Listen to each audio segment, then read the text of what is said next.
Hello मेरे friends, welcome to shine award with आजी। इस वीडियो में हम देखने वाले हैं क्लास 12 हिंदी का बहुत ही इंपॉर्टेंट टॉपिक। तो ये है पद्यांश पर आधारित प्रश्न, जो कि आपके एग्जाम में 10 मार्क्स का आता है। तो ये आपके लिए बहुत ही इंपॉर्टेंट है। तो चलिए स्टार्ट करते हैं। तो इस वीडियो में हम लोगों ने एक पद्यांश लिया हुआ है, जो कि हमारा काव्य खंड का फर्स्ट लेसन है, जो भारतेंदु हरिश्चंद्र उन्हीं जी के प्रेम माधुरी से लिया है। ये रोकई जो तो अमंगल वाला।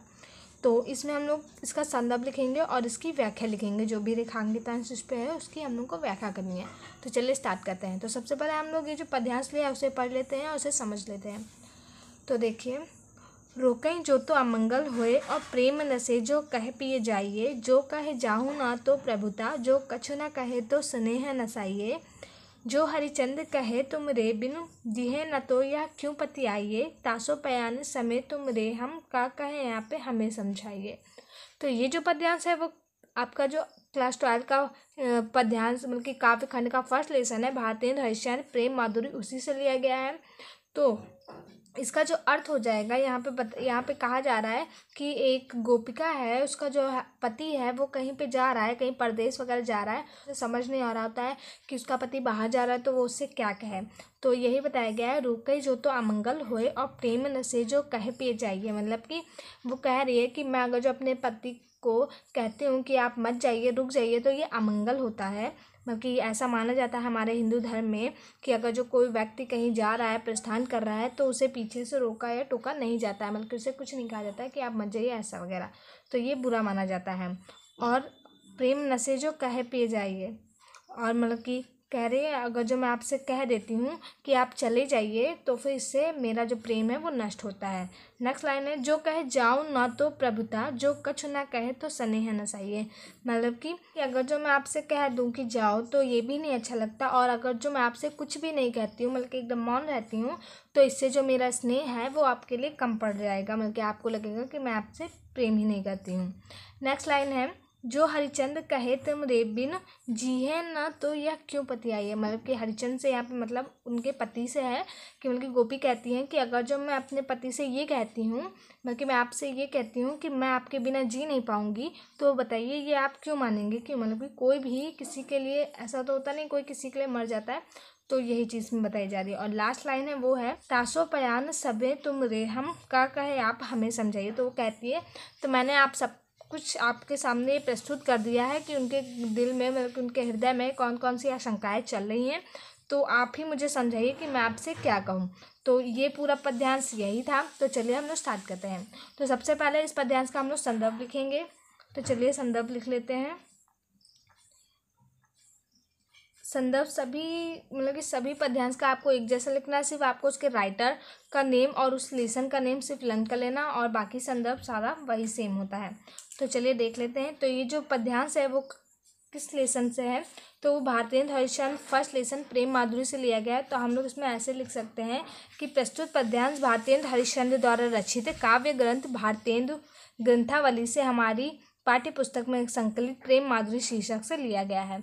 या फिर आप डायरेक्ट ऐसे भी लिख सकते हैं कि प्रस्तुत पद्यांश हमारी पाठ्य पुस्तक हिंदी के प्रेम माधुरी पाठ से लिया गया है। इसके कवि कौन है? भारतेंदु हरिश्चंद्र। तो चलिए, आप लोगों को ये बहुत ध्यान रखना होता है कि आपको लेखक हमेशा गद्यांश में लिखना होता है और पद्यांश में हमेशा कवि लिखना होता है। तो चलिए स्टार्ट करते हैं।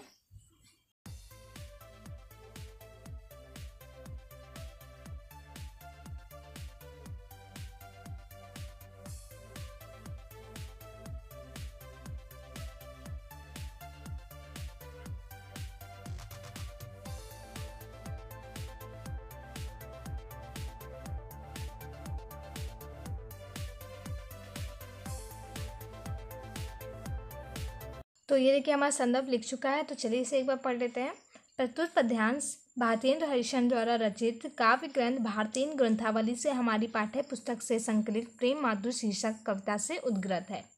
तो आप ऐसे लिख सकते हैं, या आपको अगर जो बहुत ईजी लैंग्वेज में लिखना है तो आपको मैंने जैसे पहले बताया है कि प्रस्तुत पद्यांश हमारी पाठ्य पुस्तक हिंदी के प्रेम माधुरी पाठ से लिया गया है, जिसके कवि हैं भारतेंदु हरिश्चंद्र जी। तो आप ऐसे भी लिख सकते हैं। तो चलिए अब हम लोग इसका रेखांकित अंश की व्याख्या लिखेंगे। तो जो हमारा रेखांकित अंश है वो है, तो हमारा रेखांकित अंश है, रोकई जो तो अमंगल होए और प्रेम नसे जो कह पिए जाइए।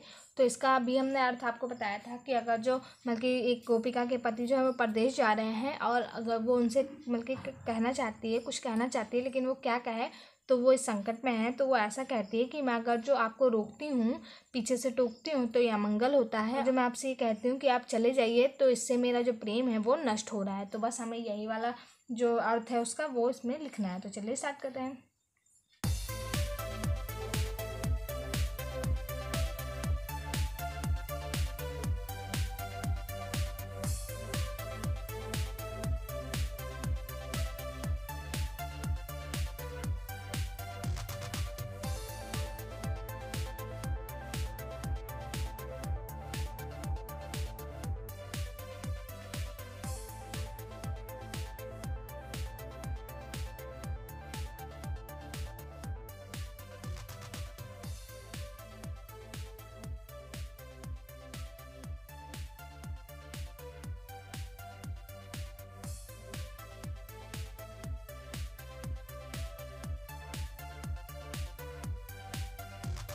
तो फ्रेंड्स, हमारी व्याख्या भी पूरी हो चुकी है, तो चलिए इसे भी एक बार पढ़ लेते हैं।